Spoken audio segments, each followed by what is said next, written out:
Hey everybody, it is Wednesday night and it's time for Super Geeked Up! It says live right on the square. Yeah, it does. Hey, we are live. Hey everybody, welcome to Super Geeked Up. My name is Jeff. Thank you so much for joining us. If this is your first time watching, we are a live geeky pop culture show. So we talk zany, geeky topics, play fun, geeked themed improv games. We are so glad you're here. I am joined as always by my co-host, Fernandez. Hey everyone. Hi. You know what? Before we even get started, I have to put the brakes on this because there's something I need to mention.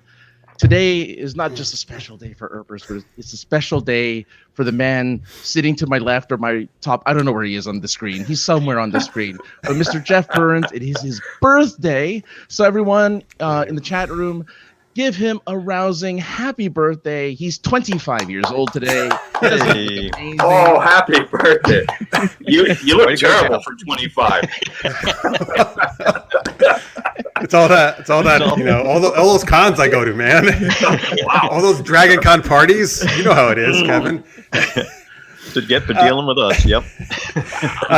Thank you very much, Francis. That's very kind of you. I appreciate it. Thank you, by the way. Some people already, like Necrodius and Anthony in the chat, had said happy birthday earlier, and thank you, everybody. And Josh. I appreciate the birthday wishes very much. You guys rock. Thank you. I just want to say hi to my fellow Filipino over there, Kimmy L from the Philippines. That's so cool. International. Oh, look at this. Here yes. It's lunchtime there. Oh, thank you for spending your lunchtime with us, Kimmy. We really appreciate it. Yeah, fantastic. I love it. I love. Thank you, Martha, and everybody. I love it when Martha's in Mexico, actually. So I love having an international audience. It's great. Yeah. Thank you, folks. So let me introduce our amazing guest. He plays Randy Nedley in Wynonna Earp. It is Greg Lawson. Hello, Greg. Hello, everyone. Hello.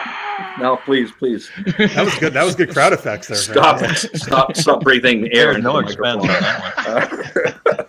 I don't deserve the air into the microphone. Oh no, thank you. He is the co-host of the Tales of the Black Badge podcast. It is Kevin Bachelder. Hello, Kevin. Hello. Yeah. Can't believe you invited me to come back, Jeff. Thank you. How could I not, man? There was everybody said we have to have Kevin back. Come on. Yes, Kevin has been on one other time. We did actually an Earper fandom episode where Kevin and some other awesome people came on to chat Wynonna Earp. It was super fun. So also a huge I see there's a bunch of them already. To the Earpers who are watching, very welcome. Thank you for being here. You guys rock. I got to in 2019. I got to moderate one of the Wynonna Earp panels with Greg and Kevin. and I got to find out very firsthand how amazing the Wynonna Earp community was, which I had always heard about, and you guys are just super awesome and super supportive and great, and which is the same thing we have in our SGU audience. So welcome to all, of course, our normal Super Geeked Up audience and all the Earpers and anybody else watching. We really appreciate you being here with us. And hey, you were an awesome moderator during that Dragon Con thing too. I just want to say, Jeff. That was it because Kevin's a moderator too. Kevin was also awesome. Yes. But no, Jeff, you were awesome. It was a painless affair. Well, thank you, sir. I really appreciate that. And you and Melanie actually were kind enough to send out some tweets afterwards, giving me some nice accolades. So I really appreciate that. That actually helps people like me and Francis as a moderator too, like get more gigs at cons. So I appreciate that. Maybe I'll be next. Yeah, well, you know, dude, every time I'm trying to get you Dragon Con, I think we're finally going to get him this year if it happens. You know, we're going to try to get him the Dragon Con. Yeah. All right. By the way, Julie says, as a fellow Filipinos in the house. Oh, fans all over the world. Fans all over the world. Oh, okay. Top shelf sound effects. Sensitive artist says. I try. Way to go, Francis. Oh, he's also Kevin is very excited to see Kevin here. All right, very nice. Sorry, guys. There's so many comments already. I can't get to them all, but here we go. That's one. Greg's still with the Christmas tree from Christina. Always. It's up all year round. I heard from Kevin. Kevin gave me a little insider before the show that it's Christmas all year round for you, right, Greg? Yeah, it's laziness, but number one. But I do. It helps in February when it's minus 22 outside and snowing. to turn on the Christmas lights, and it helps in May when it's snowing in Calgary to turn on the Christmas lights too. No, I like them because they're colorful, and who says you can't have Christmas every day of the year? Exactly. No one. Absolutely not. Great. Thank you. I just see Lizzie and Chris joined us. Thank you guys for watching. We appreciate everybody's in the chat. Tony says, fingers crossed for in-person cons. Dude, absolutely, man. Exactly. Oh, yeah. Dude. Yeah. I'm feeling hopeful about Dragon Con. Yeah. I'm feeling hopeful about in-person Dragon Con this year. So. I like that his name is Nedley Stunt Double. Oh, shit, it is. Oh, yeah. Wow, your stunt double's in here. Great. Yeah. He threatened to give that up. He was going to become Waverly stunt double for a while. So I disowned him for a while, and now we're back to. Way Hot Watcher, we love our Nedley. Nice, very nice. Oh, thank you. Love you back. Scorpio says, look at these quality guests. We're in for a treat. Mm-hmm. Speaking of treats, Necrodius. Talking about Halloween stuff Kevin. up year round. Very nice. Well, that's cool, creepy. actually. I think it's very cool. I love creepy. Halloween's my favorite. How is Halloween heartwarming and joyful? That's not Christmas. It's not Christmas at all. Listeners Mate says Jeff and Francis should run Dragon Con, Comic Con, all the cons. Well, that's very nice of you to say. Listeners Mate, I think we will leave that in the capable hands of people like Kevin and other people who run the cons, and we will just go and do our weird stuff that we do, like our shows in moderation. But can I vote for that though somewhere? I Vote vote yes. Yeah, sure. Listeners Mate, put up a poll. Sure. I vote yes. All right, thank you. I'm going to take that to Dragon Con. Listen, one of our viewers and Greg agrees that this should happen. I had the best time at Dragon Con. I don't know if it was the most fun, but they give you they assign you this person to take care of you, and he was huge. This guy that was looking after me, and I have a habit of running away from the people Handlers? that are assigned to handlers. The people that are assigned to know where I am at all times. I have a habit of running away from them and disappearing. I couldn't with this guy. I couldn't. So I just convinced him to do what I wanted. Oh, good. And we would just take off somewhere. It was fun. I had a lot of fun. Oh, that's the way to do it. Actually, sorry. I forgot. Actually, I just saw from the chat here that Lizzie is down in Texas, and so yes, our thoughts go out to you and everybody else with all the stuff going down. Oh yeah, in Texas there. Lizzie. So Lizzie, yes, our thoughts are with you, Lizzie. We're glad. Thank you for spending your time with us, and hopefully we can cheer you up a little bit. So Mark says something I agree with. Dragon Con is my absolute favorite. It's also my favorite con. I love Dragon Con, and not to take away from all the other amazing cons out there, but there's something super special about Dragon Con. Oh, sure. Like everywhere you go, there's cosplay. I've never seen more cosplay than I did at Dragon Con. Yeah, at the end of the day, I used to go into this courtyard place and there was a laser light show and beer and everything, and they would stay up really late. Dragon Con party. It's the only con where people 24 hours a day. Like we'll do late panels and everyone's out for it, and then in the morning, no one, everybody's hungover, so no one comes out to the morning panels. All right, let's see here. Tammy says, "OMG, Greg is my mother at cons. We lose her all the time." Yeah, I actually did that. The first convention I ever went to, the Calgary Expo. I just took off, and the handler went, "Where are you going?" I said, "Oh, I'm going to go into this great big building and look at the stuff, the art stuff, the fan art, the exhibit floor." Yeah, and he said, "Oh well, I'll have to call security and get a team down here." And I said, "Dude, wow, you are big time. Nobody knows who I am. Don't. Let's just go." So we went, and of course, nobody knew who I was. We were just walking around because oh my God, that was so funny. Well, I'll have to call security and make sure you're not mobbed. Well, Greg, maybe that was a case of it was that guy you talked about at our live podcast who thought you were somebody else. Remember? What's that? Say that again. The live podcast you were on that we did at Acon Canada. Yeah. Folks might appreciate hearing that. Which time? The time I claimed to be Mark Hamill, or Yes. That's amazing. At the wow, I what's see that? it. what's that big one? That big convention, that big fancy one. San Diego Comic Con. Yes, San Diego Comic Con. I went to this party, the first kind of showbiz party I ever went to.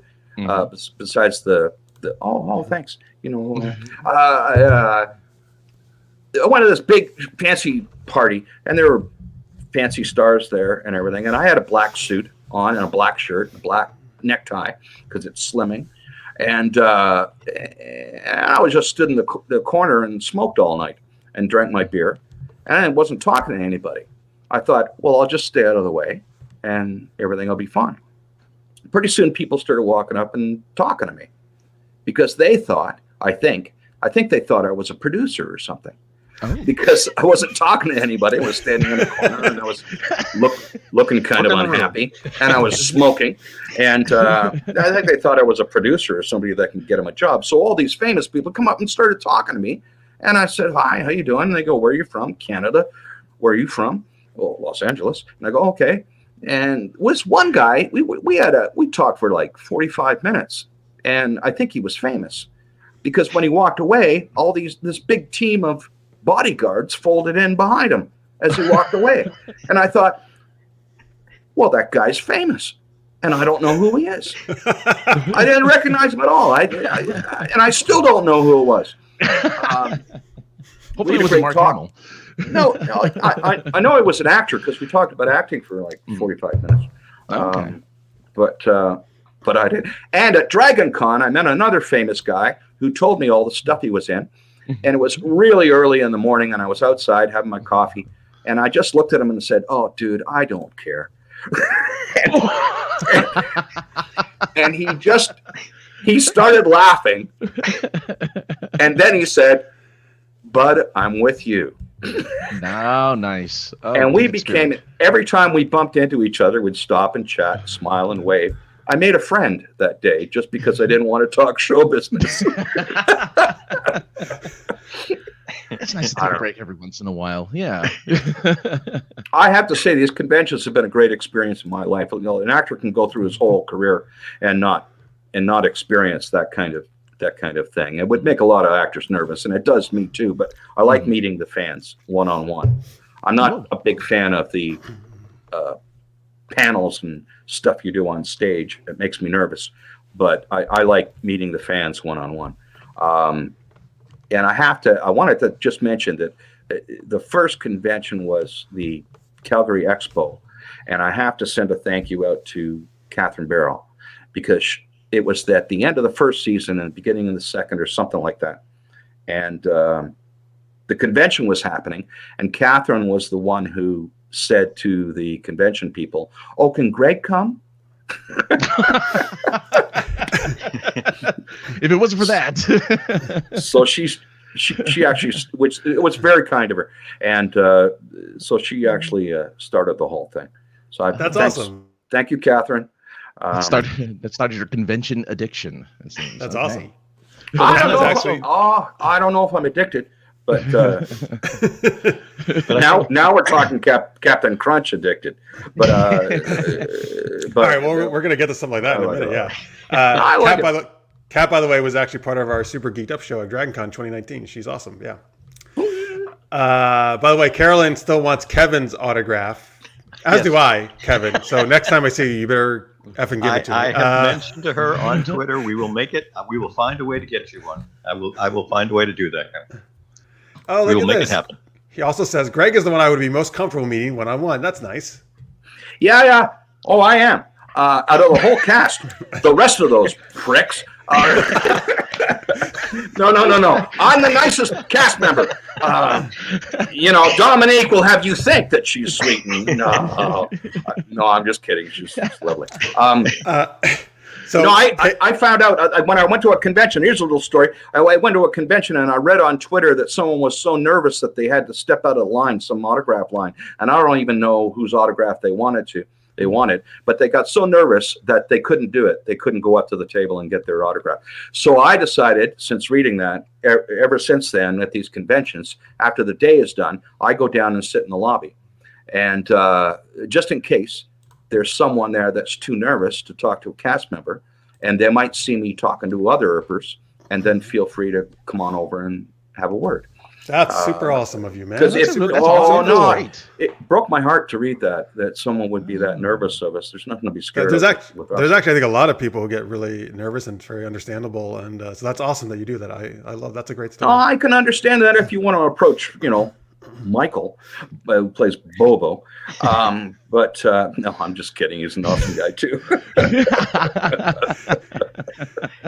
Yeah, it was. Oh, go ahead, Jeff. I was just saying, Paige and others, I see you have some questions for Greg a little later. Please put those in again later in the show. We will definitely talk more about Wynonna Earp, and I want to hear your questions for him. And sorry, Kevin, you can certainly go ahead, and then we should finally get to our actual first real segment of the show. No, I'm just gonna keep talking, so we don't have time to do that improv. It's Carol Malcolm, the track director of the Urban Fantasy Track at DragonCon, which is actually thanks to her and Kevin is why I got to moderate the Wynonna Earp panel. So thank you for watching, Carol. You're rock. You are amazing. Hi, Carol. Thank you to all you, Kevin. Everybody does at DragonCon. All right, so Kevin, if you whatever you want to say, please go ahead, and then we will. No, just real quick so you can get to your stuff. Greg, it was pretty epic at ErperCon UK when you were doing that lobby stuff, because every time I tried to walk around the hotel and go near the lobby late at night, it was a giant crowd, and I knew you were right at the center of it. Oh, wow. Everybody was having a blast. One of the best pictures that came from that con was like 100 Earpers standing on a set of staircase at like 2 a.m, and you're right dead center with all of them.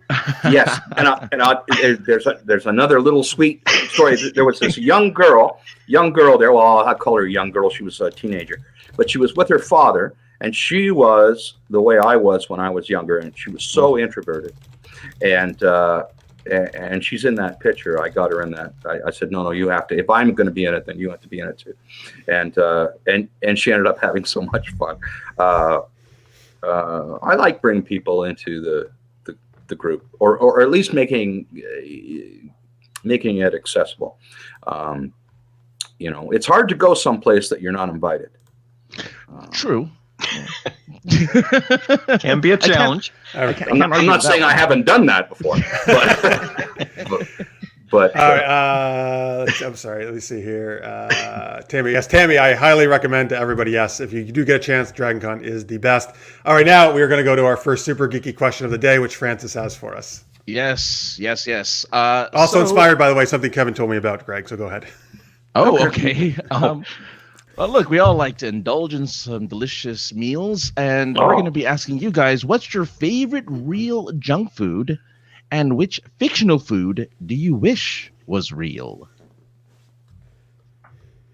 All right, Kevin, let's go with you first. What's your favorite junk food?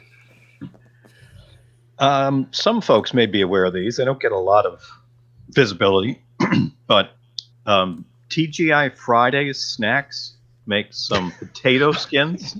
Yeah. Okay, yeah. Cheddar and bacon flavor.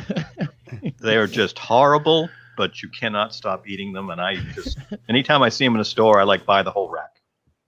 Do they still make potato skins? I thought they made them in the 70s. I know, but maybe they're the same ones. Hopefully it's not the same bag, Greg, but yes, they still make. I don't know if we have potato skins still up here in Canada. I don't think you we didn't. do. You weren't getting any of the good Pop-Tarts flavors, so maybe not. No, Pop-Tarts. Yes, I hear you. I hear you love Pop-Tarts. Those are one of my favorites. No, are you guys American? Yes. Francis and I are American, yes. You Americans. Look. On our Pop-Tarts, is that what your problem is? No, listen. I was going to bring you some in the next panel, but forget it now. No, I'm going to rant. Look, you get all the good flavors of Pop-Tarts. You get all the good flavors. Up in Canada, we get chocolate and blueberry, and that's it. Poutine flavor. And Captain Crunch. Now that we're talking about food. Wait, do you get a Captain Crunch Pop-Tart? No, you get all the awesome flavors of Captain Crunch. The Captain Lucky, the St. Patrick's Day Captain Crunch, and the Halloween Captain Crunch, and and the Christmas Captain Crunch. We don't get any of that up here. We just get just the regular Captain Crunch, which is a good thing because in relation to your question, now I have an answer. The junk food one. Okay. I like just the regular Captain Crunch, just the original Captain Crunch. But Captain Crunch isn't a junk food; it's a delicious breakfast cereal. So I can't really call that like my favorite junk food. My favorite junk food is pizza, but I can't eat that anymore. Oh damn! I just had pizza today. It's pizza. That's my go-to. But if they were to invent something like a fictional junk food, something that. Yeah, I would have to go with potato chips that aren't bad for you, like potato chips that are actually good for you. Yeah, because that's what. Although that's kind of a snack. Well, junk food, can it be a snack too? A lot of junk food is snacks. Sure. Yeah. Because I haven't had one of those burgers that you get in those places for years. Those burgers. places? Yeah, like the Mick place. Sure. I don't want to say it because. Oh yeah, no, it's all right. But I honestly haven't had one of those in years. I won't. I can't eat that stuff. Oh. I'm just overwhelmed with guilt if I do. Right. Yeah. No, I totally understand where you're coming from. It's the only food. One of those big hamburgers is the only food that will give me a food hangover. I will feel like crap the next day. I will feel terrible. And I don't know what it is. I think it's the salt. Oh yeah. Well, they just pour about the entire container onto the meat, so it's kind of what you have to deal with. Oh my God, this took a really dark turn, and it's supposed to be a funny show. Sorry. All those hamburgers are great. By the way, Savannah says Seoul doesn't have all the Pop-Tart flavors either, Greg. It's not only Canada. Hey, all right, we've got a South Korean watch. No, Awesome. I want cherry Pop-Tarts, and they're so expensive on Amazon. What? Come on. You can buy them on Amazon. Cherry Pop-Tarts, but you can't just get like the one, but you gotta buy the bulk, right? The bulk box. So they're like $40. I'm not spending. So Greg, we've had multiple people in the chat say they will bring you Pop-Tarts at the next next time. You do realize you will now be inundated with Pop-Tarts. You'll be inundated. Well, for those, I'll do it too. I'll do it the next con too. If we get to meet face to face in the future, I don't want any gifts. I just want you to donate to your favorite charity, like $5. Well, you know what? DragonCon always picks a charity every year, so that's that's what I would like. That's very nice of you. That's awesome. In all honesty. But even Carol says she's going to have some for you. He knew Carol was watching, so he's like, get the Fruit Loops one. Really good. No, well, I did buy the bulk box of those. Oh, did you? And Okay. And I'm sick of them. But all right, so folks, can Carol hear me? Carol, yes. I want the cherry one. We're pretending we can't hear you. Okay, all right. No, I'm done. I'm kidding. Did Jeff just say something? I can't hear him. Folks, thank you for all your great choices here and suggestions. And actually, there's so much thing going on in the chat; it's hard for me to keep up with. I'm doing my best, though. I know. Wait. How come you're the one that you're the only one who can see all this stuff, and we can't? What? You can see it. Oh, it's because it's your show, and then you're in control of it. That's probably why. Yeah. It's weird that works that way, right? Okay, I'm done. Okay. So my Francis, we'll go our choices quickly. For real junk food, I'll go like chocolate chip cookies. I like pretty much is a huge thing for me, and also like Nestle Crunch. I love the candy bar.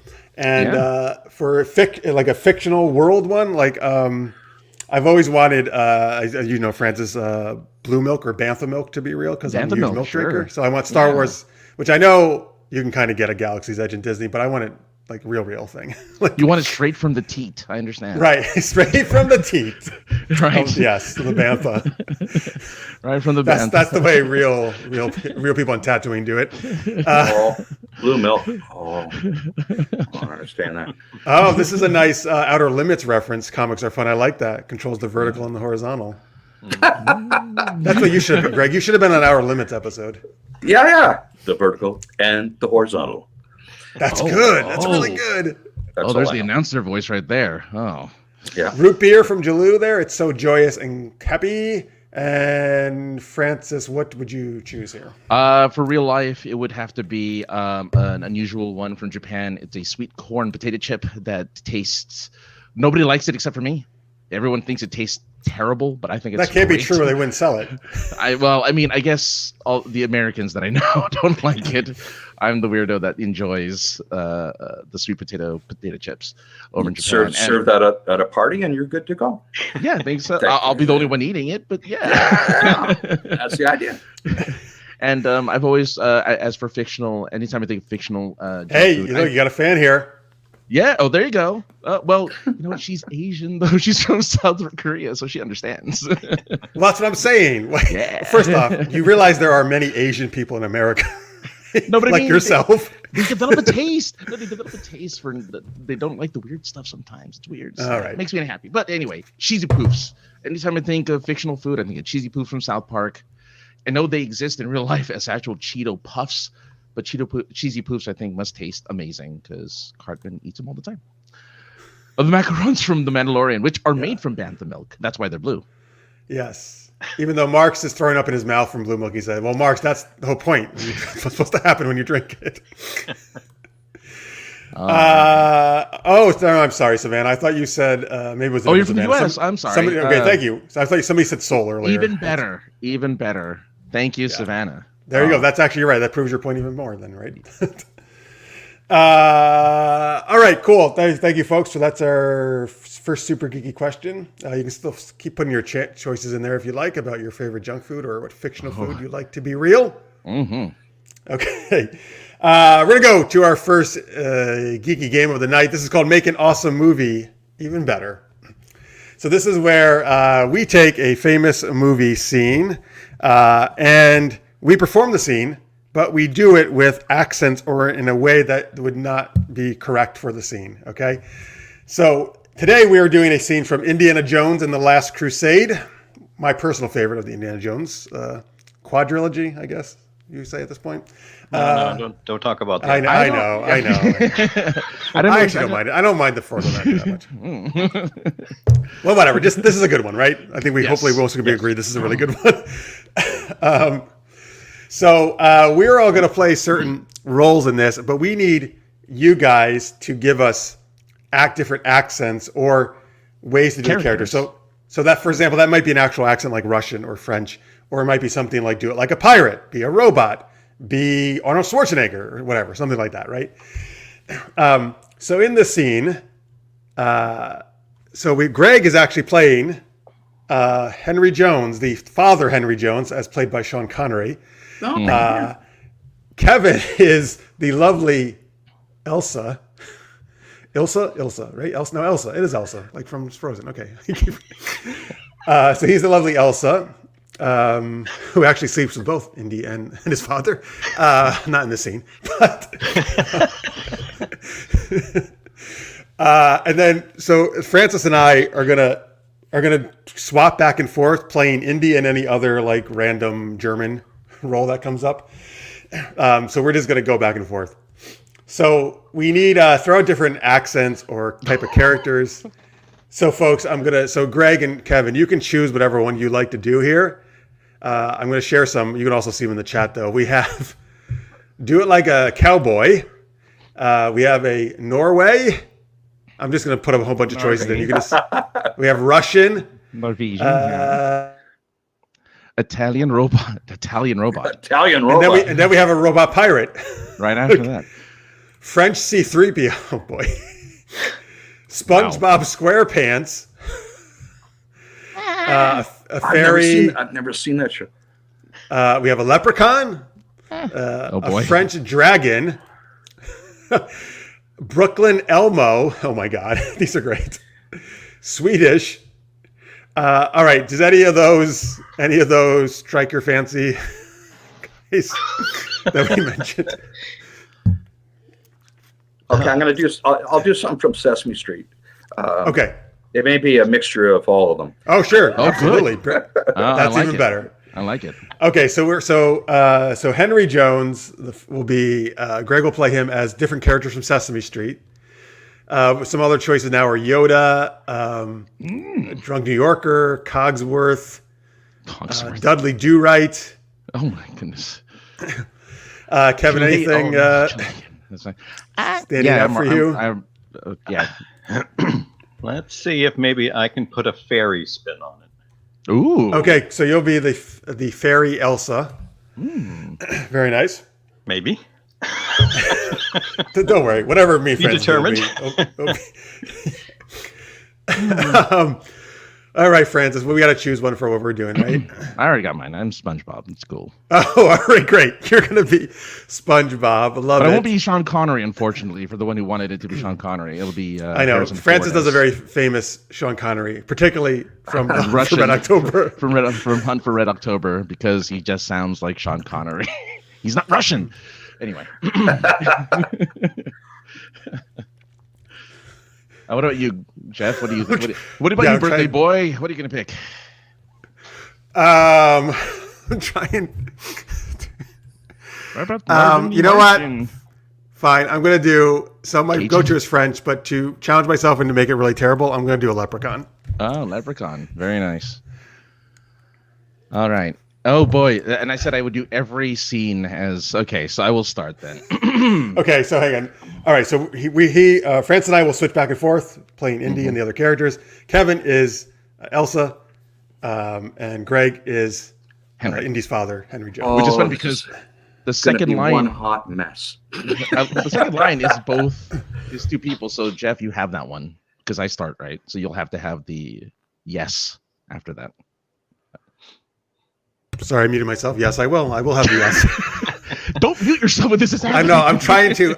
I'm trying to get into the Irish off mic first. Okay. I gotcha. It's okay. Oh my God. Okay, it's improv. Let's go. All right. Here we go. Dr. Jones. Yes. I will take the book now. What book? You have the diary in your pocket. You don't. Do you think that my son would bring that? Oh no, I'm someone else. You think that? You don't. Do you think that my son would bring that? Would be that stupid? I get it, professional actor, folks. Would be that stupid that he would bring the diary all the way back here? You didn't, did you? You didn't bring it, did you? Hey, well, my Lucky Charms. You did. Look, can we discuss this later? I should have mailed it to the Marx Brothers. Aye, we just take it easy. Take it easy? Why do you think I sent it home in the first place? So it wouldn't fall into their hands. I came here to save you. Oh yeah? Who's going to save you, Junior? Aye, I told you. Don't call me Junior. Too Scottish. Look what you did. I can't believe that you just did that. Elsa. Oh, yes. Sorry. Hey, that's far enough. Put down the gun, Dr. Jones. Put down the gun or the front line dies. Oh, hang on. I lost my... Sorry. We're at the Vogel line now. But she's one of them. I just guessed on that one. Indy, please. Oh. She's a Nazi. What? Trust me. Indy, no. I'll kill her. Oh yeah? Go ahead. No, don't shoot. Don't worry. He won't. Indy, please. Do what he says. Don't listen to her. Oh, enough. She dies. Wait. And scene. Okay, all right. There we go. Oh my God, that was none of them from Sesame Street. I don't know. I did not do a leprechaun at all. So. I don't know what came out of my mouth. I apologize to everyone for having it. I loved it. Oh, if there was a way for me to give you back 10 minutes of your life, I would. Nice going, Kev. Kevin was amazing as a fairy. He even had a wand. Oh, there you go. I came prepared. Oh, props. Nice going. What? It says, "What is even happening?" You're right. I just morphed into a Scottish accent. Mark says, "I would watch this movie." Okay, great. Okay, good. All right, I'm glad. Thanks a lot, Monks. No, thank you, Kathy. You're very kind. Comedy gold right there. Bravo. Oh, you're a low bar. Yeah. He thinks you folks have already partaken of some substances. If you think that. Francis, great SpongeBob. Greg, what was that? I don't know. It sure as hell wasn't an audition. Folks, that's actually what he did as a Wynonna Earp audition. You may not know that. Oh, Yeah. That voice. Yeah, but I was thinner then. It's like, will this work for Nedley? Yeah. This voice. Yeah. Oh my God. Hey. If Kevin has a prop, did you use a prop in that? Oh, that's because no. See, okay. If you guys are geek, no, listen to me. I got something. I got a little. I have a little gift. Well, not a gift, but I have something because I'm not going to give it to you. But listen, if you guys are TV geek people, Yes. I have a test for you. Uh-oh. I have a. All right. I have a replica prop. I don't know if you can see it. Replica prop That's a pen. from a television show that was popular in the 60s. Get some. Yeah. The I'll give you a hint. shit. Hang on. I'll give you a hint. Hang on. Oh, here. I almost think it's a James Bond. I'll give you a hint. It's the spy show, right? Oh, yeah. This With this Emma goes Peel, like the that. Avengers. The Avengers. And this goes down like that. Mm. And it's a Flute. communicator. Oh. It isn't Oh, Get Smart. Maxwell Smart. I'll give you another hint. Oh. Here's So wait, here's I don't know what if he's heard they- our guesses or not. No, Oh, he's here. Yeah. no, you're all wrong. We're all wrong. All right, we're all wrong. Okay, No, I would stop you if you were right. He would say, "Open channel D." How about this? Only he wasn't British. Oh, I guess. Is it Get Smart? Or is it not the Get Man from Smart. Uncle? It was the man from Uncle. Hey, listeners, mate. Oh. Good job. Way to go. Oh, nice going. Good job. Nice job. I don't think you guys are old enough. I'll take that as a compliment. Okay. I mean, Jeff is only 25, so. Yeah. Right. I wasn't alive. No, I'm the only person that watched Man from Uncle. No, there's definitely other people. Like listeners, they got it right away. There's definitely other people who watch me. There's two. Yeah, there's two. There we go. Look, Chris, there's three. Now we got three. Yeah, it's Yeah, 3. Ilya Kulyakin, who I wanted There you to go. be when That's I grew four. up. And Solo, Napoleon Solo. Mm-hmm. Love that show. Okay. Let's see. Look at all the people watching. You're not alone. Okay. And from Uncle. Look at that. Please continue with your show, Jeff. Thank you, Greg. I appreciate that. Please get your next prop ready after the next segment. I thought you guys were geeks, like TV geeks. We are, but I grew up in the '80s, so that's what I. Oh, you're old. You're only 25. So. Oh, Tammy had such a crush on Ilya watching the reruns. She says, There you go. "Wait, there was a short-lived woman from Uncle? I did not know that." Yeah, there was. Who played her? Oh, I don't know. I don't think it was. It might have been. I wonder if it was Stephanie Now everybody Powers. is scrambling to Wikipedia to Yeah. look it up for you. I know. Oh, who played the woman from Uncle? All right, so folks, before we got other stuff coming up, folks. We're gonna talk about what supernatural creatures you might want to or not go up against. We're gonna play Ultimate Geek Championship. You're gonna give us some pairings, and we're gonna argue which ones would win in a battle. And then we have SGU After Hours later on, which actually Greg is gonna stick around for, which is really cool. That's, if you don't know, folks, is a special thing for our Patreon supporters. We do have a Patreon page where if you like our geeky stuff and you want to support us as indie creators, you can, if I can get the link up here it is, patreon.com/supergeekedup.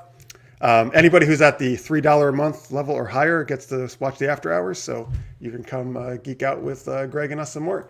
Kevin was welcome, but Kevin just has to get up early. That's why he won't be on it. East Coast boy. Here we go. The Laura and other people say Stephanie Powers. Yeah, Stephanie Powers. The girl. Stephanie Powers. Yeah. And she was the wife in Heart to Heart. Oh, there you go. That's where I know that name. I watch Heart to Heart. Yeah. Mhm. Robert Wagner. Okay, folks. So before we get to all that, though, let's talk more to Greg and Kevin about Wynonna Earp. So the back half, right, or the final, is it 6 episodes, right, of season 4 are coming very soon, actually, right? Early March, is that right? Early March. Early 5th. March, yeah. Mhm. Yeah. First off, let's back up for a minute. So I know we have a lot of Earpers, but there's also people, some of our normal viewers, obviously, who have not seen it. Actually, Chris just mentioned a little while ago, he's going to maybe check it out this weekend after seeing you guys on here. So maybe Greg or Kevin, you can combine on this. Can you give just to people like a short little blurb about what is Wynonna Earp and why should they watch it if they have not seen it yet? Kevin, I'll start with you. Or Craig, Yeah. sorry. I'm sorry. No, You're both no, looking at me, so. No, Go ahead. a graphic novel written by Bill Smith, and that's what it's based on. It's based on the great-great-granddaughter of Wyatt Earp, who only with Wyatt Earp's gun can do away with all the revenants and demons that are left hanging out in Purgatory, the town of Purgatory. That's what it's about. By the way, Carol says you should watch because it's awesome. That's all there you go. That's a good You explanation. don't need no synopsis required. No, parts of it are awesome. Like with anytime Nedley's on screen, right? Exactly. No. It's just when kidding. it's when those like Waverly and Nicole and Wynonna and Doc, they're all awesome, and everybody else in the show is awesome.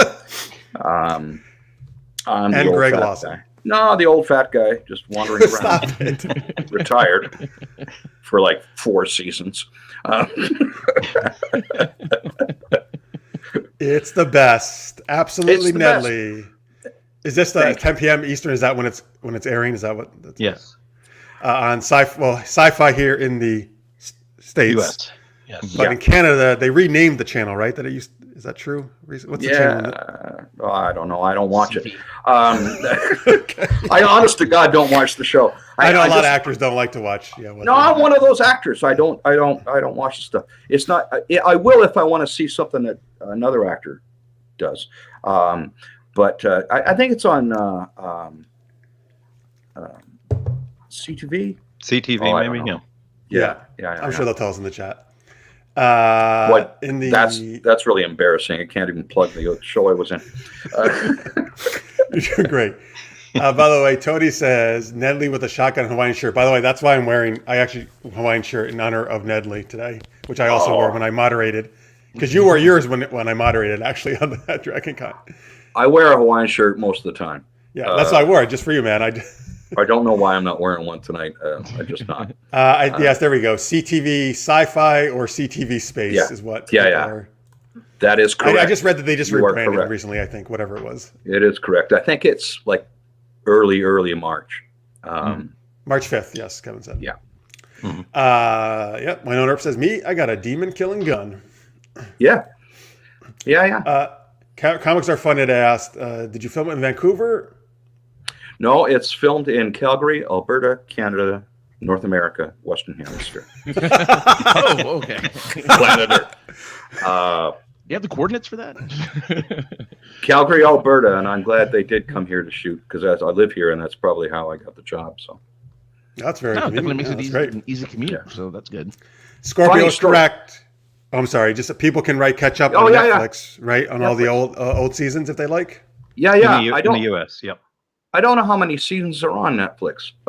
Maybe I think the first 3, I believe, right, Kevin? the first 3. Here in the U.S. Yes. And I Oh, think cool. it's on Crave in Canada. Yeah. There you go. Fingers crossed somebody will pick up the show and there'll be a season 5. Like We'll talk. Yeah, Netflix. we definitely want to get into that in a minute. By the way, Hot Watcher says Nedley and Nicole scenes are the best. So there you go. Yeah. Everybody likes to think of Nedley as a father. I like to think of him as an action hero. but Yeah. Yes. but A badass No, one, yes. yeah. I Nothing wrong think with that. the writing went in a direction that sort of explored the father-like persona of Nedley. Mhm. Was that person? I'm reading all the comments. I'm sorry. Yes, I'm trying. There's so many of them. I'm trying to get to. I know. It's. But yes, the fans are family. Absolutely. All right. Well, what can you get? What can you? I know. There's obviously probably limited you can say because you don't want to do spoilers. But is there anything about these last episodes of season 4? Anything you want to tease or mention, or for people to look forward to? No. Great. Number one, because I could very easily by accident say something. Okay, we don't want you to do that. That I shouldn't say. Yes.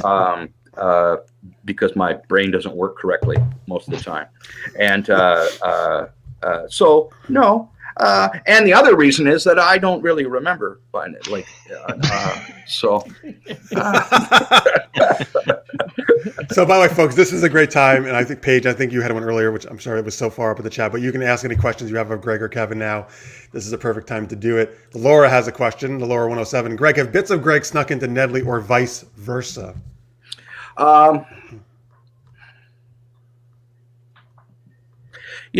Season 4.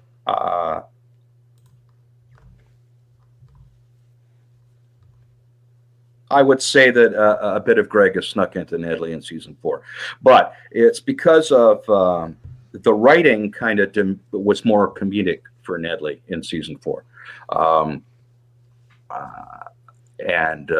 it's a bit more comedic.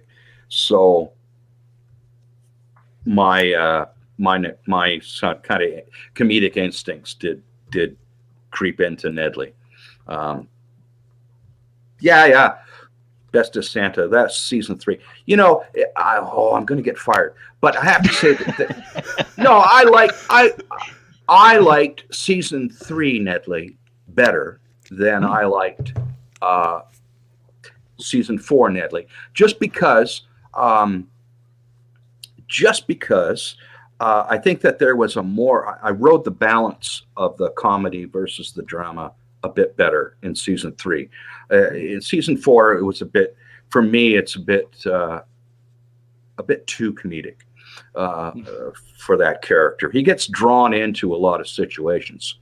Yeah.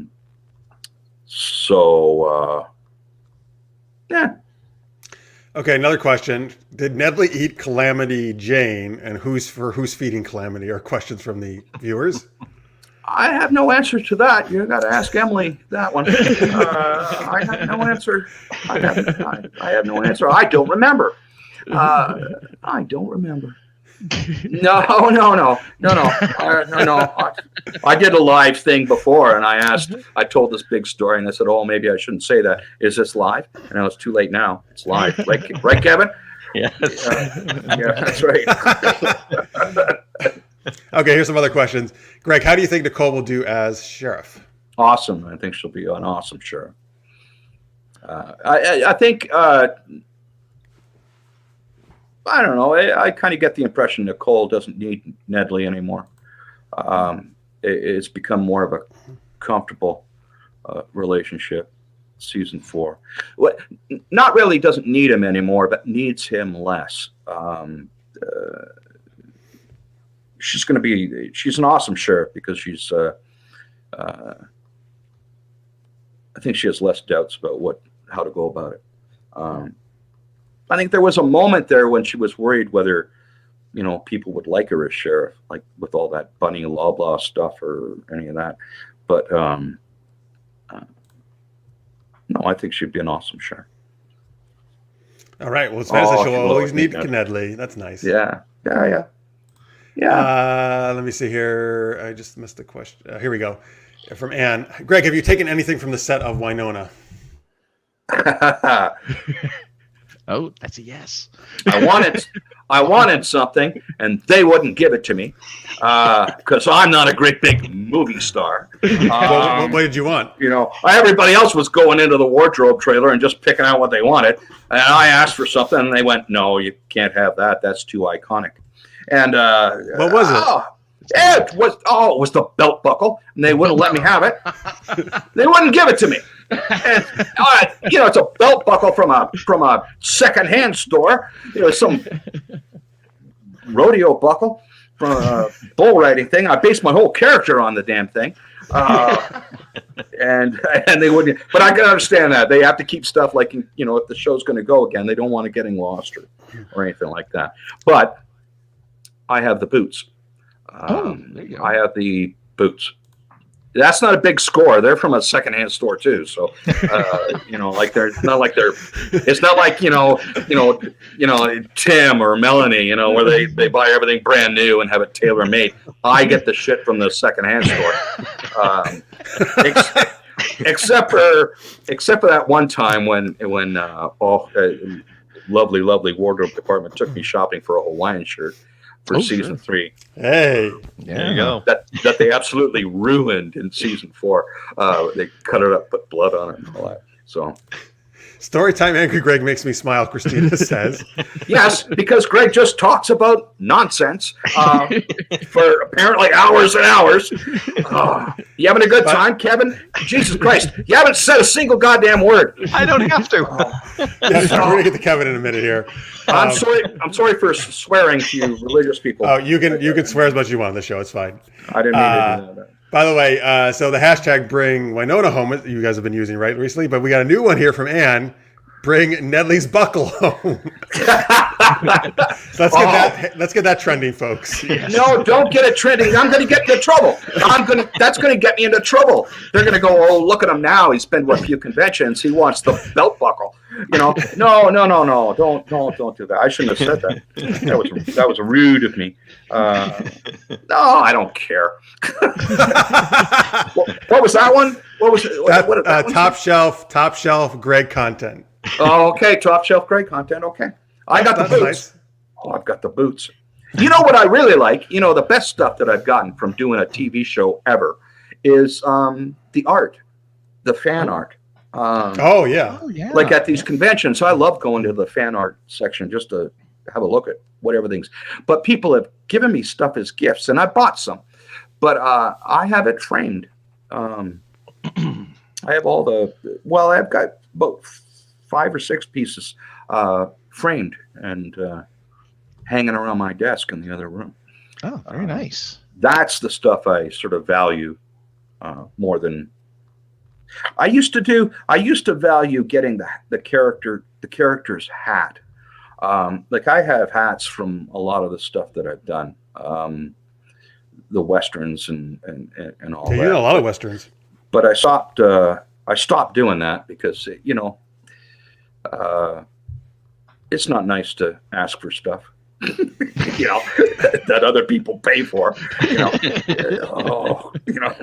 Carolyn says someone's going to make a Twitter handle at Nedley's buckle. Oh, I call dibs. And I'm seriously going to get into trouble for that.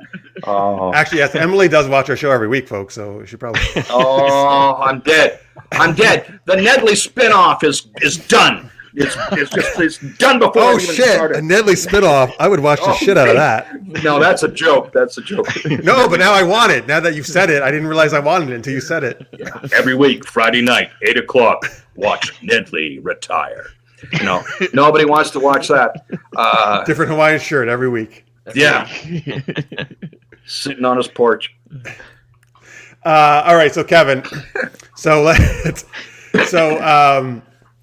When I want to talk a little bit, obviously, about Tales of the Black Badge, also, but also, unfortunately, I guess fairly recently, right? Sci-Fi decided not to renew Wynonna Earp, right, for the season. But can you talk a little bit about there's momentum, right, within the Earpers and the fan community to try to get a season 5, and is it trying to get like some other network or streaming service to pick it up? Can you talk a little bit about what's going on with that? Sure. Anyone who's not aware or who wants to get someone aware of what's going on, we've set up a website at savewynonnaearp.com where you can get some info on what happened and kind of the ongoing campaigns that are happening in the the Earper family as far as trying to support the show. This time around, unlike the last time when it was a financial issue with IDW, the folks who are helping to make the show, the fans can't be quite as impactful maybe because of the fact that it is a case of where the folks at 724, the production company, are looking to find another home for the show, streaming service, network.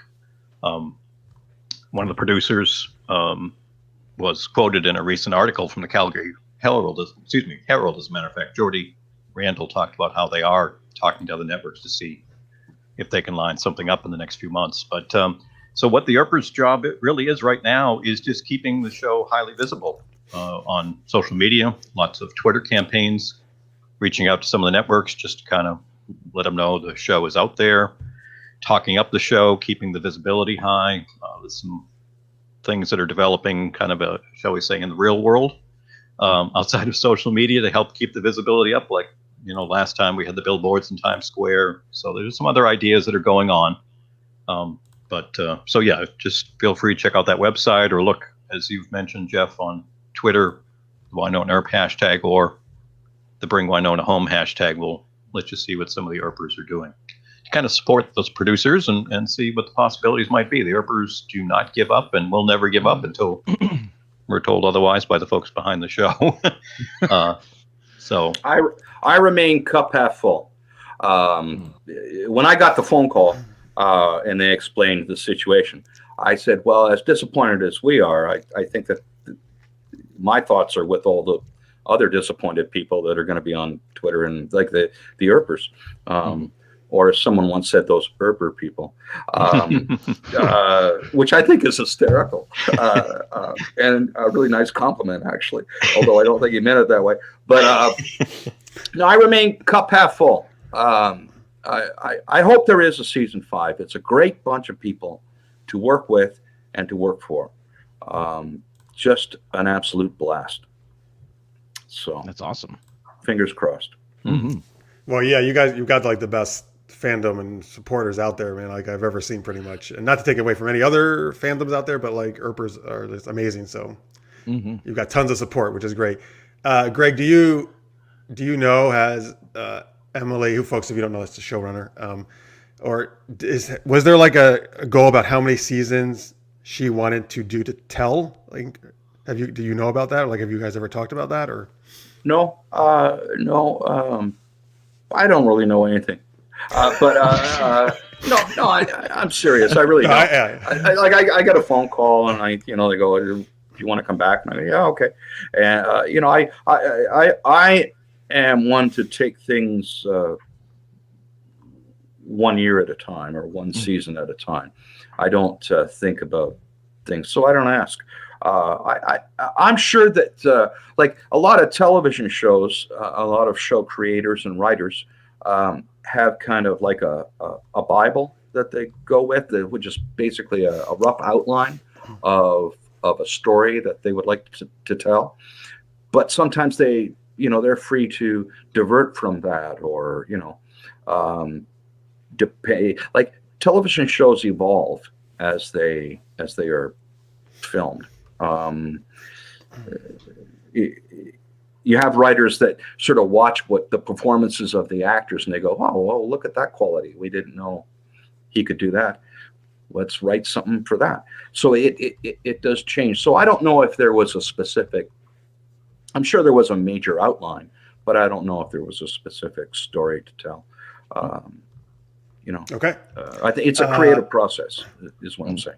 By the way, Scorpio says Jericho fans saved their show with nuts. I always forget that. Yes. Something about they sent in peanuts or something. They sent peanuts to the network or something like that, and they gave him a second season. So I mean, I don't know. Send in Pop-Tarts, folks. I don't know what the Wynonna Earp is. Send in Pop-Tarts. Well, I guess to Netflix.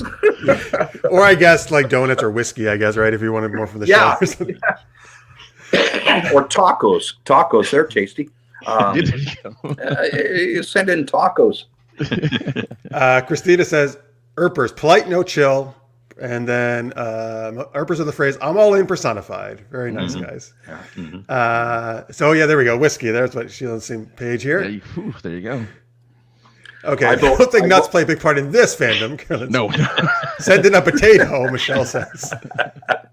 Just one. No, I think tacos. Yeah, a lot of people like the taco idea. Yeah. All right, so Kevin, let's talk about Tales of the Black Badge. For anybody who doesn't know, what is that, and where can people watch it? What do you guys do on there? And tell people a little bit about that. Oh, sure. Tales of the Black Badge is a podcast that I co-host along with Bonnie Farrar, covering Wynonna Earp, discussing the episodes and talking to the cast. We're up to episode 197, I think, now at this point, almost 5 years in since the show came out. Having a blast. We've had wonderful people like Greg on. I think we're up to about 35 cast interviews at this point. So lots of great content there to enjoy, and we just have a blast covering the show. We do online hangouts, much like this, every Friday night after the episodes air. 900,000 Earpers collecting to chat up the show and have a good time. So, Oh my God. it's a blast. We just, like folks have mentioned, we go all in, enjoying the fandom, enjoying the show, and just Earping it up, man. Having the time of our lives. Kevin's had me on. Kevin's had me on once and hasn't invited me back. Wait! You sent me 2 links though, Kevin. One's from a con, saying. right? Yes, we're a live podcast, Greg. You've got to come on a live podcast. No, we haven't had Kat or Dom or Mel come on a live podcast yet. So you're in a pretty special area there. There you go. And you're the first one on our show. Ooh la la. You tell me the story about how I put you off for a year because I'm scared. Well, Greg said, I think your show fucking sucks. No. Please stop contacting me. Oh my God. It's live, whatever, on the internet. You're not allowed to lie like that. No, I know. Okay, actually, Greg actually wrote back to me right away after Dragon Con. He's always very kind, super nice. Like I said, you sent that amazing tweet. You're nervous about the improv, which I understand. Like Francis and I are nervous about it too still after doing it. I'm introverted. I don't like doing this stuff. Actually, what I really appreciate, Greg, is that actually I first contacted your agent, and you actually just said, "Oh, I'm just going to contact you directly." I was like, "This is great. I can just talk directly to Greg instead of this is awesome." Yeah. My agent doesn't like to deal with that stuff. No. Most of that stuff I just deal with directly. Oh, that's great. I love that's awesome. No, you've been nothing but amazing and super awesome. Jeff, we're just people. You and I, we're just people. Well, it was great to see. Going back to that Calgary Expo, Greg, I think that was also the weekend that you first set up a Twitter account. Yeah. Well, I had one, but I didn't use it. And I honestly didn't. It was my first tweet.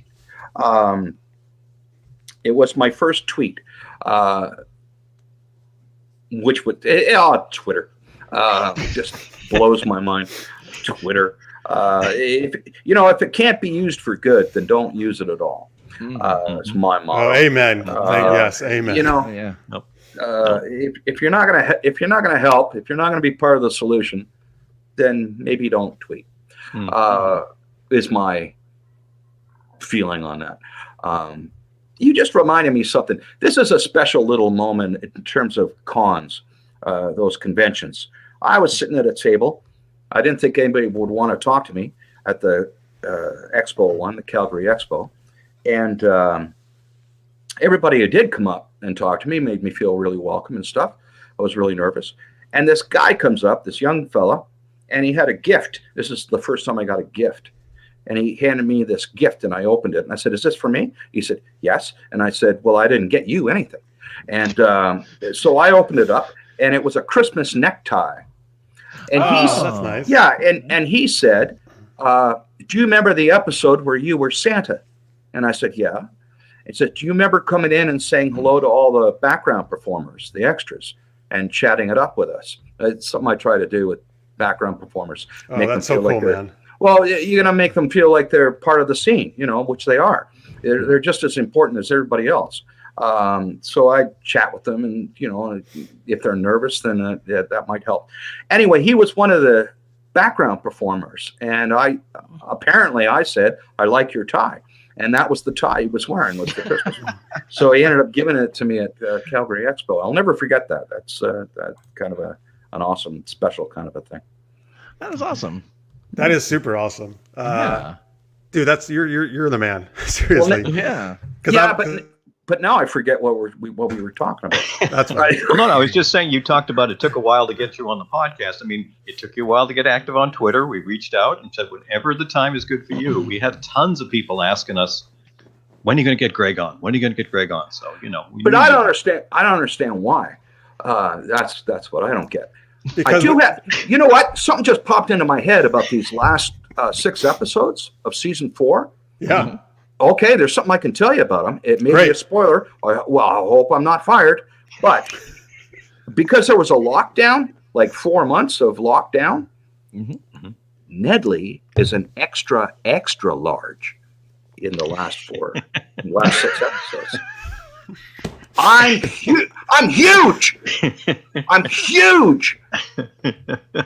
Huge.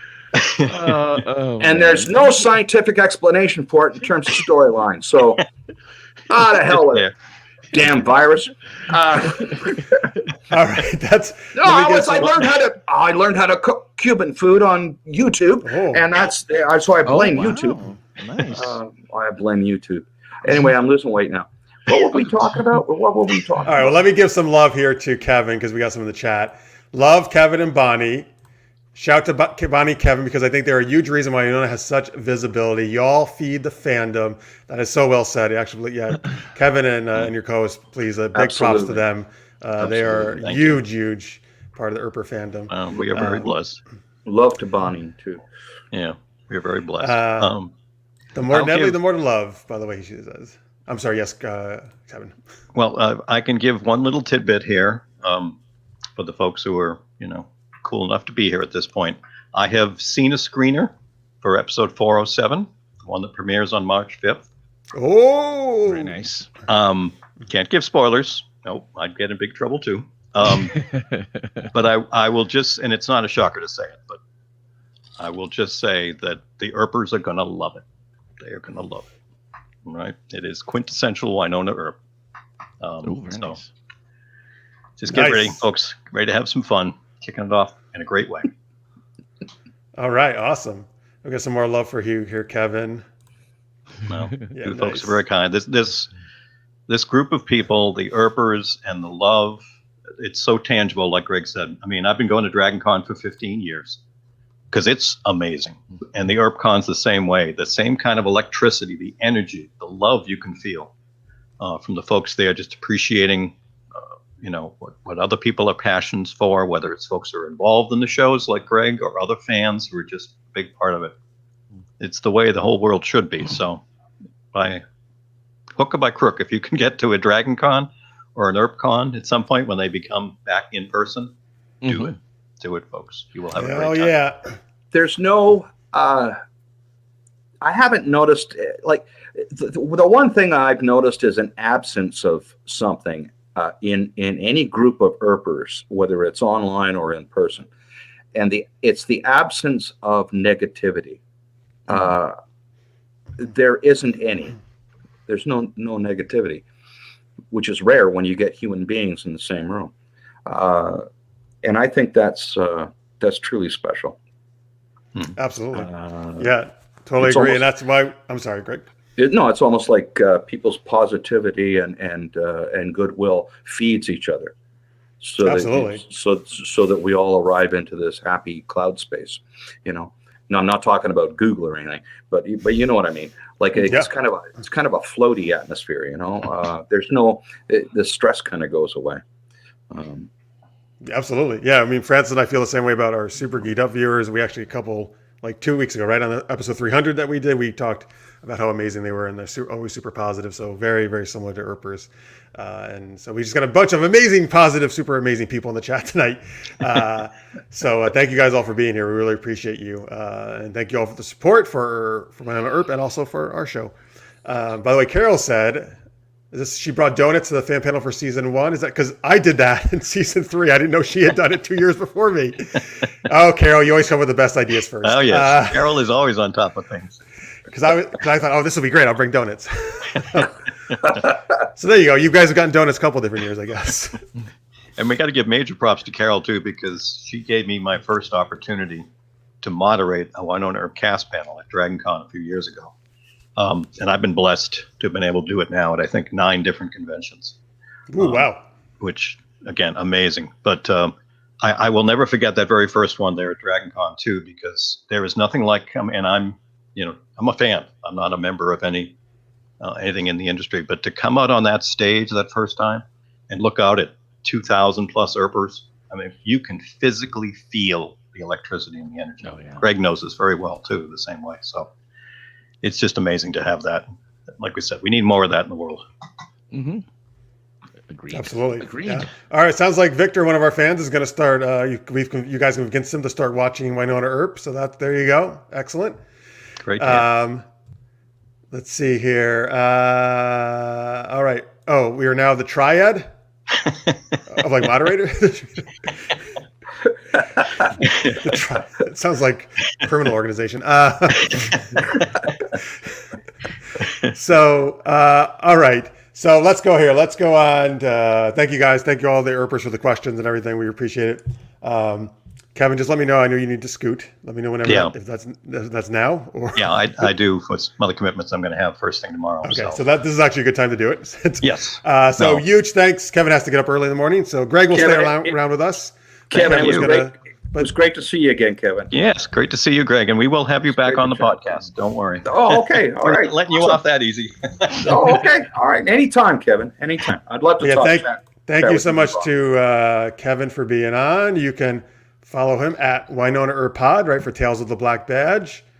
Wynonna Earp Podcast.com is another site. And then what is it? BringWynonaHome.com. Sorry, is that the Save Wynonna Earp? Save Wynonna Earp. I'm sorry, .com. Yep. Excuse me. I got the hashtag in my head. Jeff and Francis, thank you guys. This was a ton of fun. Oh yeah, you were awesome. Thank you so much for being here. Fun. Thank you for being the fairy with the wand. Yeah. Thanks for showing us up with that wand. My pleasure. All right, there you go. That and there we go. Lots of thanks there. All right. So yes, Kevin, sleep well, and we'll have you on again. Take care, gang. Thank you. Bye-bye. See you, Kevin. Bye. All right. Bye-bye. All right. So we before we go any further, we like to just give a nice shout out to some of our awesome Patreons that are supporting us. Again, folks, if you're enjoying what you're seeing, and any amount, even if it's $1, $2, whatever it is a month, it's super helpful. You can go to patreon.com/supergeekedup. Again, at $3 or more, you can actually watch our after hour show every week, which we do an extra bunch of content, geeky stuff. Greg will join us for that tonight. And you can also do a super chat if you want to do like a one-time donation in your YouTube chat right now. But Francis, go ahead. Yes. Look, super geeky. Thank you to our super shout out patrons at $10 a month or more. This could be you. We nothing fancy today. We have a very big show. Nothing. No clever stuff. No, nothing fancy. Unfortunately today. All right. Because we do have a big show. So Maria and Justin Duran from KLA Brand, thank you so much. Craig Allen Poole, Rachel J, Victor Snyder, Ariel Strauss, Kyle Schwab, the SGU Heartthrob, Kat Bradford, Zendria, Jalou, and Cethos. You guys are amazing. This will be back again next week when we got a little more time. Yes, people love it, man. When you do something goofy, they love it. We got so much going on. Thank you, everybody beyond that list. Anybody who's supporting us, we really appreciate it. If you're just watching and subscribing, thank you. By the way, if you are new to us, we would love it if you hit that subscribe button, which is right below the YouTube or next to the YouTube video, depending on how you're watching it, what kind of format. That would really help us out a lot. And thank you so much. And you can follow us at Super Geeked Up. Francis is AKA the other guy. And of course, most of you probably already know, but Greg is at Greg is in on Twitter. Greg is in. Yeah. He is in. That's me. Greg is in. Okay, so for our normal SGU viewers, the refaces are back. For Wynonna Earp people, you may be like, what the hell is this? But and if you leave this result, we apologize. And for Francis, you want to tell people what this is, though? And big thanks to Tammy Anderson, who's in the chat, who does this for each week. Francis and I get a huge kick out of it. So Reface is the software that allows you to kind of take the face off of people, like pictures, and put it on different scenes from movies, television shows, and it looks like we're the character. And so over the past, I don't know, like year now, we've been in various different bodies. I've been a Bond girl. Jeff has been 007.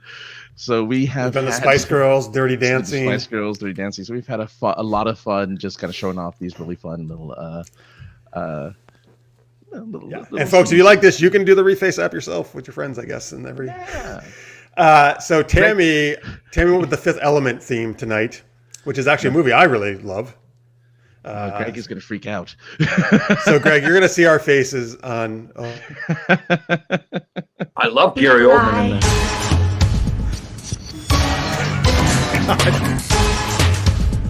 Oh my God, that's creepy. That was terrible. Yes. Multipass. Oh, yes, multipass. By the way, I actually did not get to view these in advance like I normally do, so that was the first time. You just ruined thousands of erotic dreams that I've had about that movie. Thanks very much. That is our goal, actually, of having you on the show, Greg. Yeah. You should see me as Margot Robbie as Harley Quinn. That was how it got started. Oh boy.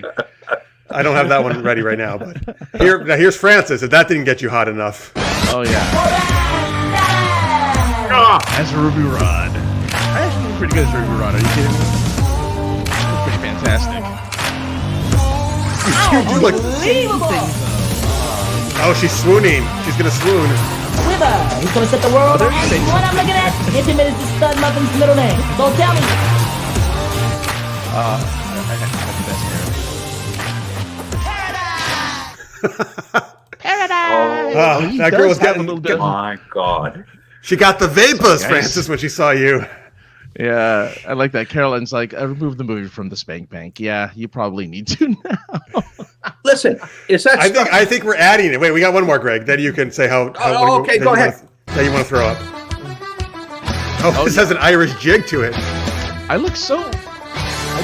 That's not. Oh, is that Jalou? No, is that? That can't be me.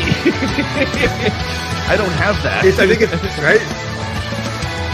I think she was putting some of our viewers in that sent her pictures. Oh. I was gonna say that makes much more sense because that looks nothing like. Oh, there's Tammy. That's Tammy. There's Tammy. Oh, very nice. I'm glad you got yourself in there. Thank you so much. Oh no, and I think Jeff has been permanently frozen for the rest of days. Oh, pee break. No, yeah. No, it's not. Yeah, no, it happens sometimes. But I didn't know. I didn't know that was possible. I'm just learning on computers and stuff. That's amazing. Yeah, it's actually pretty. It can get pretty realistic sometimes. So things like that can get a little bit out of hand. Now I don't know if he's coming back because he's actually frozen. It might have been too much for him. What I know of Zoom, if that applies, is that it has to do with internet, like an internet connection when someone freezes like that. And sometimes if they reboot, they come back or whatever. That's all I know. Well, according to the chat, Tony would like to see you as Baby Yoda. No. No? Oh, I said a bad word. You mentioned I don't like Baby Yoda. Oh, wow. I know a lot of people do. Mm-hmm. I don't mean to upset anybody, but I don't like him. That's all right. Baby Yoda, not for everyone. That's for sure. But it was a phenomenon for quite some time. But now you guys can actually give recommendations as, yes, Jeff has left the party. But luckily, this still exists, and we can still keep going. We'll continue on with the show. If you guys, as you guys have questions throughout, I'll be more than happy to relay them. If you have any questions for Greg while we go on and move on to our next game. This is going to be with the help of you guys. You guys can join in. It's called the Ultimate Geek Championship. This is where we debate which fictional characters would win in an epic battle. We get character matchups from you, the audience, and we'll pick our own characters and who we think could do battle with the characters you have in mind. So why don't you do that? I'll go ahead and his internet crashed, so he'll be back soon. I just got the message that his internet. I kind of thought that. I kind of thought it would be his internet connection. Yeah. Because it's, internet. Oh, here's an interesting question. So, Greg, has anyone, this is from listeners, mate, has anyone ever asked you an embarrassing question at a con before? No, like I don't consider any question embarrassing. My answer might be, but no, I don't consider any question embarrassing. I don't think I've ever been put on the spot. Oh, Maybe if they're asking about some sort of story point that I get nervous, and I get nervous that I might give away a spoiler or something, and well, then I just don't answer it. I just say I don't remember. oh, sure. Or one trick that I did use with questions, especially when you're on a panel, when you're on a stage in front of an audience and I'm nervous, if I get asked a question that I don't really know the answer to, I'll just throw the question back at the person. Like if they say, is Nedley really Nicole's father? I'll say, well, I don't know. Do you think Nedley's Nicole's father? I'll just use that trick and throw it right back at him without answering the question. Or I'll just talk for half an hour and not answer the question at all. I have a habit of doing that. I apologize. I get nervous. I start talking. I can't stop. Mm-hmm. And none of it has anything to do with the question that was asked. So the that's recommendation for picturing your audience naked doesn't help you with your nervousness. No. The bulk of my career is live theater, and I had stage fright for the entirety of it, like from grade 8 on. I've been an actor all my life, and backstage there would be that moment when I didn't want to go on stage. The time would come, the cue would happen, it would be my entrance, and I didn't want to do it. It took a lot for me to cross that line and step on the stage. But once I was there, the story took over, and the character took over. I don't want to say the character took over because it sounds artsy. But stage fright is a real thing, and it causes a lot of anxiety. But I never did use that trick of picturing people naked. I think that's a sick, perverted trick. And well, I mean, people must know that about you with the stage fright. Have you actually given any advice to anybody who's come up to you? Any fans who are like, you know what, I kind of feel the same thing. Did you ever give any type of suggestions or advice to your fans who might come up to that type of fear? No, but if someone did ask me for advice regarding stage fright, I would say, if you have stage fright to the point where it's paralyzing you backstage, it's because you're thinking about, Greg's going to walk out there and make an ass of himself, and he's not going to remember his lines. You're thinking about all that stuff. So think about the character who has come up to the door and is about to enter his house. Oh, okay. So your head's in the wrong space if Sure. if the stage fright is overwhelming you. It's because you're not focusing on the story of being the character who's just happened to be coming up to his door and entering his apartment, or making that entrance in that story. You're thinking about other stuff that you shouldn't be thinking about, really. It's kind of easy to kind of get lost when all these eyes are on you. So I can understand. I had one actor come up and ask me for advice on being an actor, and I think I pissed him off because I think he thought I was kidding. But I told him, don't get a credit card. Don't get a credit card. Interesting. Okay. Because the reason is, when you work in theater, you sign contracts to do plays throughout the year, and if you're lucky, you have a couple of years where you're doing plays back to back. You do one play at one theater, then you have a couple of weeks off, and then you go to another theater for 3 months. Hang on, Jeff, I'm talking. You go to another theater for to do another play for another 2 months, and then you have a month off, and then you do another one. If you have a credit card, you're more than likely to use that credit card to live with on your downtime on the month that you have off, because you're going to rationalize it. You're going to say, well, it's only a month. It's not worth getting another job for, or I'll pay the credit card off. Whatever I use for my rent and everything, I'll pay that off on the next play that I get and do. I'll pay, but you never do. So you end up running up a debt that'll chase you for the rest of your life. So my advice to that young fellow who asked me about advice, he wanted me to tell him how to get on TV and everything. Right, exactly. Nobody knows the answer to that one. No. You have to go in a room and hope that you're what they want to put on TV. But that was the advice I gave him. Don't get a credit card. Hey, that's pretty good advice, I think. I think that's pretty smart. Okay. All right, I'm back. See that the reface actually blew up my internet, so I couldn't take it. We already have a ton of. These are the Ultimate Geek Championship. I've introduced the game. We have a ton of suggestions. Yeah, I see. That's awesome. We're about to do the Ultimate Geek Championship, where we debate again fictional characters who'd win an epic battle. We have several already. Let's start with one from Victor, because I haven't got to share too many of his stuff today. Did you see? But do you see the older ones too? Oh, I no, probably not. Oh, okay. Oh, I see. Oh, okay. Well, I see Jeff broke the interwebs. That is true, Christina. I did. Yeah. Okay. So past that, actually. Oh, like this one here. You like this one? Is that the one you're talking about? We got Full House from. You know what? Let's do. Well, I just chose it. Let's do it. It's from Jalou. So the Full House family.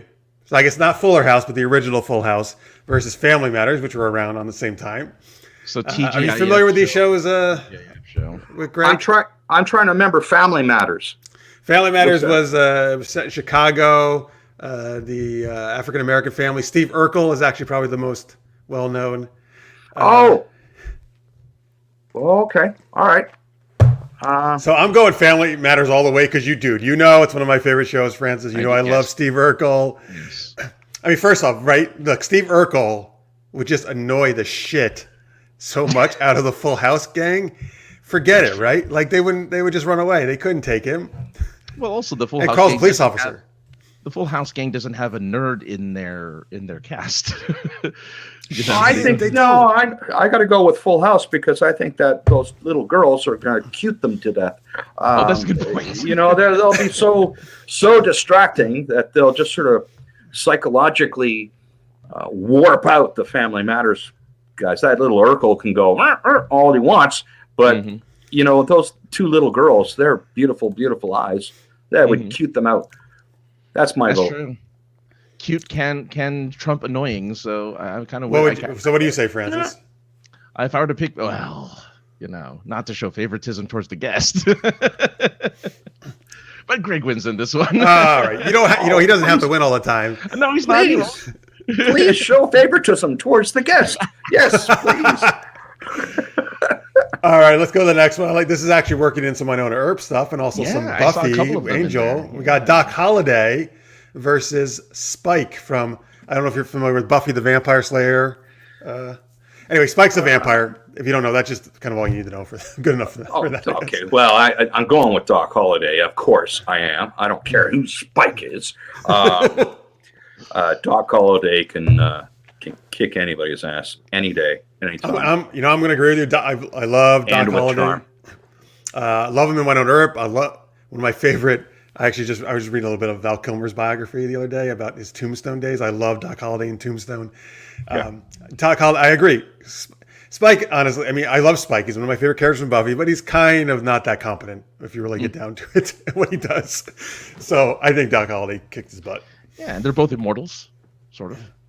They've been around for hundreds of years, so well, you guys agree, so there's nothing to choose from. Well, no, we still want your choice is important, Francis.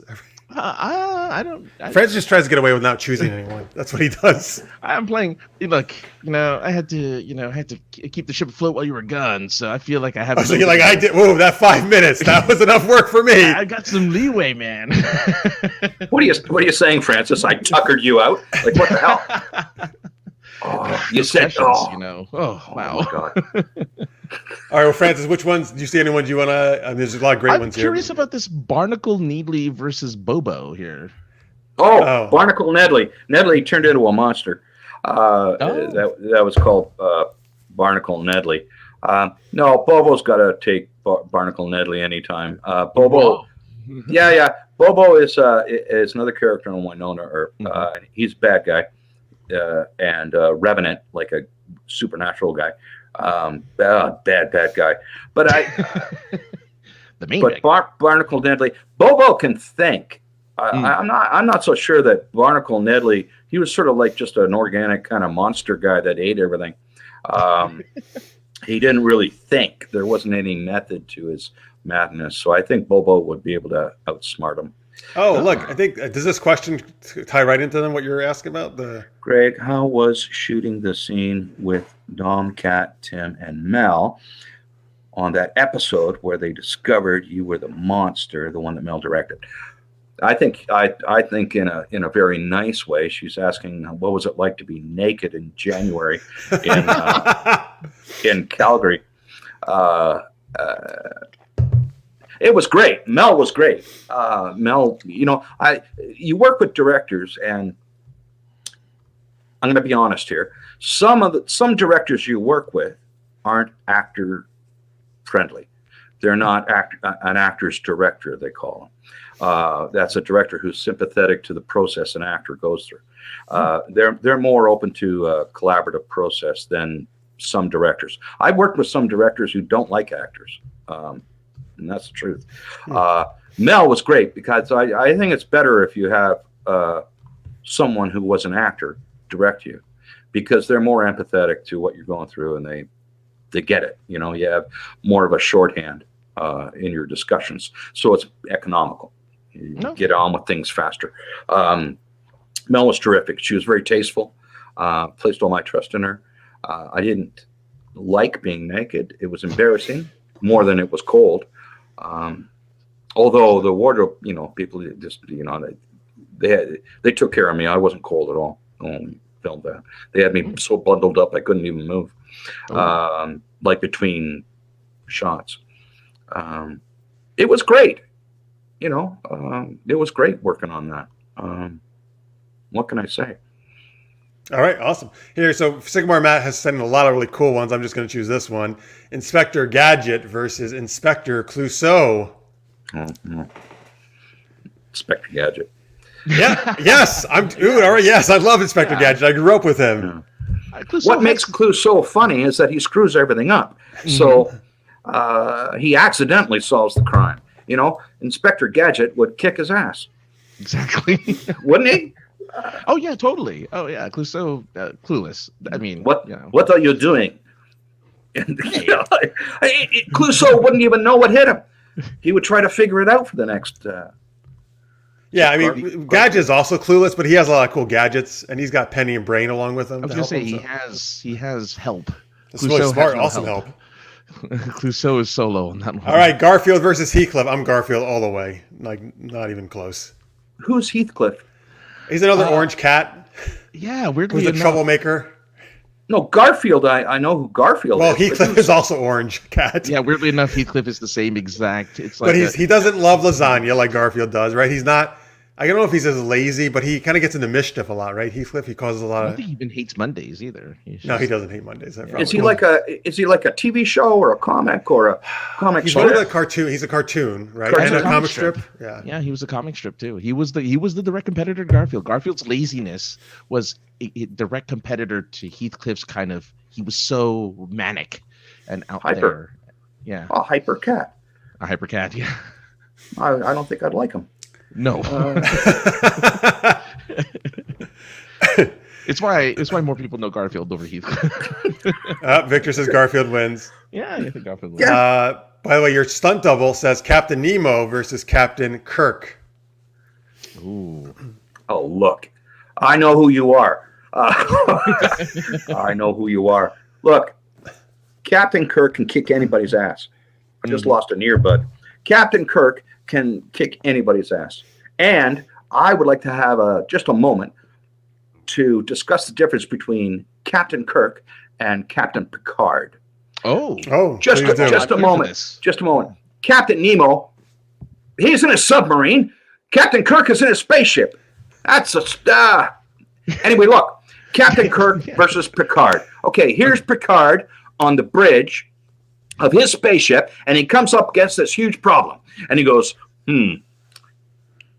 seems we're in danger. Suggestions? Now that's Captain Picard. Here's Captain Kirk. Same problem on the bridge of his spaceship. I'll take care of it. That's the difference between those two captains. Picard was just useless. No, Picard. All right, that's very funny the way your impersonations you did, but Picard is the best. Okay. Oh, I pissed Jeff off. Yes. Now, wait, how do I eject, Greg? How many people are doing impressions of Captain Picard, and how many? No, dude. I'll give it. Okay. First off, Captain Kirk.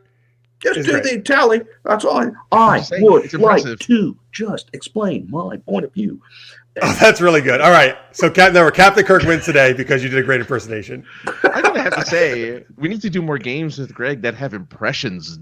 I know he didn't tell us these amazing impersonations he does. He's been hiding the impressions. Oh my God! I just had a flashback to that improv thing we did. That Indiana Jones. All right, last one from Ralph Gilbert. I think we did this one a long time ago, but it's always good to do it again. Xena versus Wonder Woman. Both these characters are great. I love them both. Doesn't that say Wonder Woman? It does say Winder. I was so I got to vote for Xena. I'm sorry. All right, no, listen. We accept typos on this show. Okay. I'm just saying. I can read. It says Wonder Woman. Well, yeah, she's full of wind. That's her power.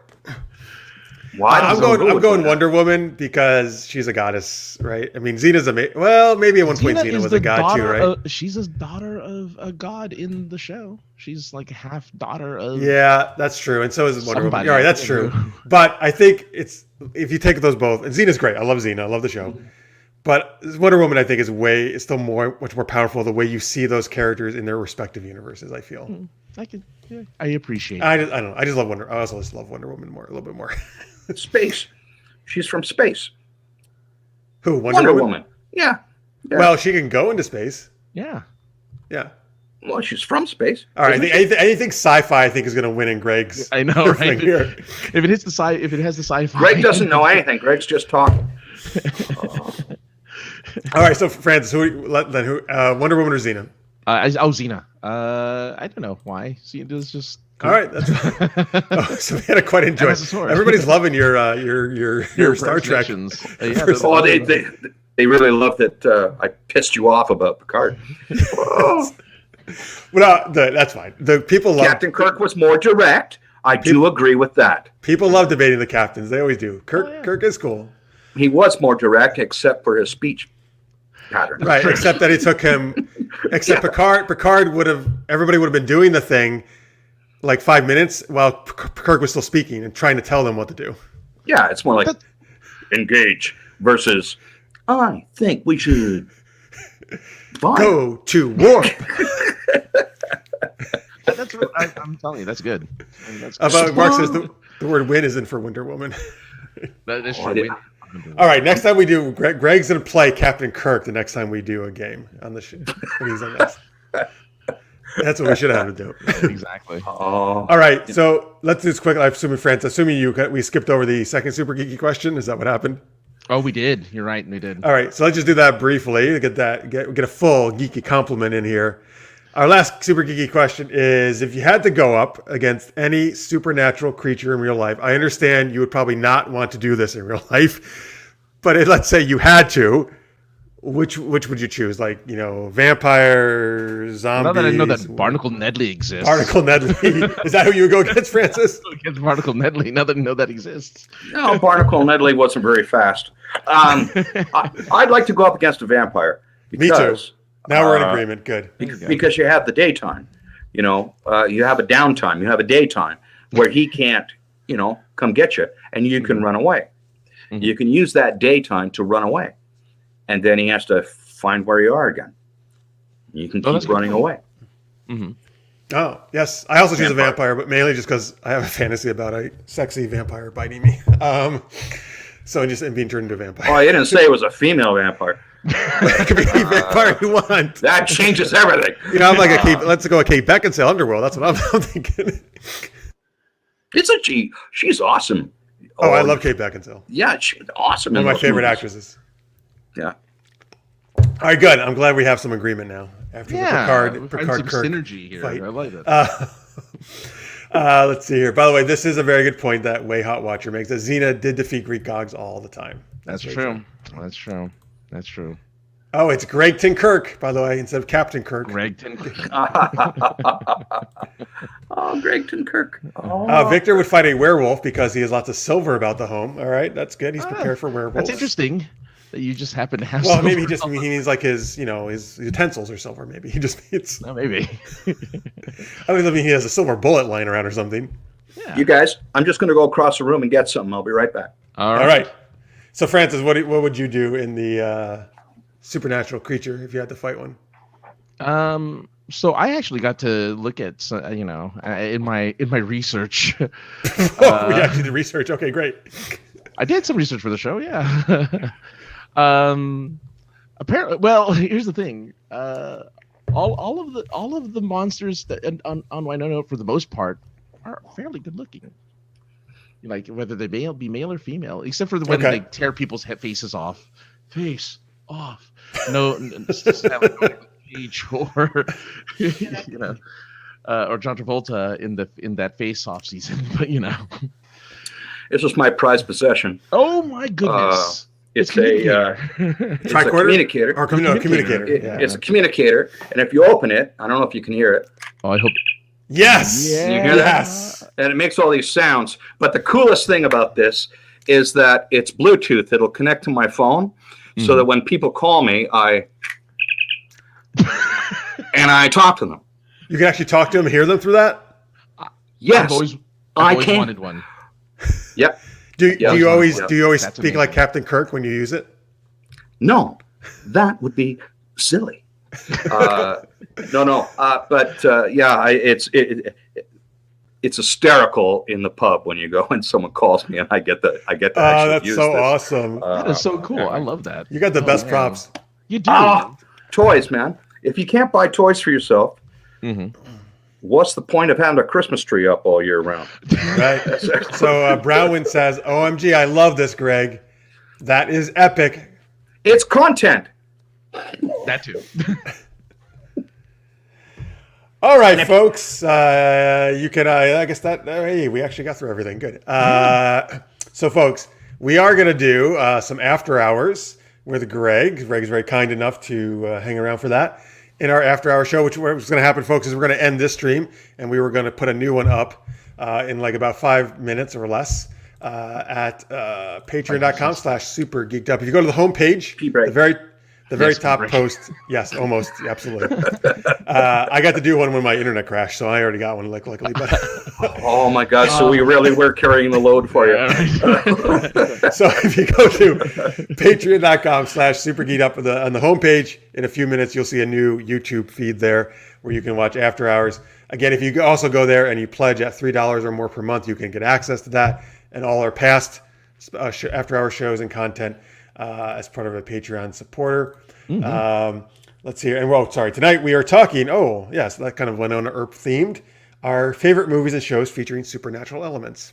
Yeah. So all different kind of shows and movies we're going to talk about tonight. All right, Greg's thinking already. Good. He already knows. All right, save it though. Save it for After Hours. Yeah. Alice says, I always wanted a communicator. Me too, Alice. I'm with you. Let's just go to Greg's house. And Scorpio, to our last question, says he would test his might against Bigfoot. I think I could take him after a couple of beers. So, Scorpio, that you would drink the beers, or you'd give the beers to Bigfoot and hope he gets drunk? Though it probably takes a lot of beers. Probably take a lot of beers for a Bigfoot drunk, right? I think so. Thank you. By the way, for those of you who are not joining us in After Hours, Yeah. Thank you guys so much for watching. Thank you for being here. We really appreciate it. Again, all huge thanks, of course, to our normal Super Geeked Up audience if you're watching live or in post. To all the Earpers who joined us, for Greg and Kevin, thank you guys very much. You rock. I know firsthand from interacting with you guys online and at Dragon Con, how amazing you are. Kevin and Greg said very eloquently earlier. We really appreciate you. Again, hopefully if you can hit a subscribe button, give us some follows and likes and all that good stuff. We would appreciate it very much. Again, here's where you can follow us on Twitter at Super Geeked Up, at AK the Other Guy. Francis is also at sinceresarcasm.net, where he does some really cool shows and podcasts, and also Point of Interest podcasts he's part of. Greg is in on Twitter, so follow him over there, and you can hear more of his amazing. I don't know, I'm not sure what you tweet actually. Amazing stories, maybe Captain Kirk impersonations on Twitter. No, you put like a lot of ellipses in between them. Ask the other people. I just tweet whatever comes into my head. So okay. Oh, great. None of it has anything to do with the show or anything else in the world, but they're just stuff that comes into my head.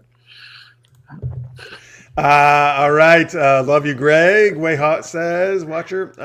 Thank you, Marks. Thanks for being here, everybody. We really appreciate it. And all right. So some of you hopefully we'll see in a few minutes for After Hours. The rest of you will be back next Wednesday night, 11 p.m. Eastern, 8 p.m. Pacific. As always, again, folks, please come back. Even if I know it's not the same without Greg or Kevin, but we have awesome guests on every week. We do different games, different content, geeky questions. So we would love to have you come back and geek out with us. So huge thanks to Greg.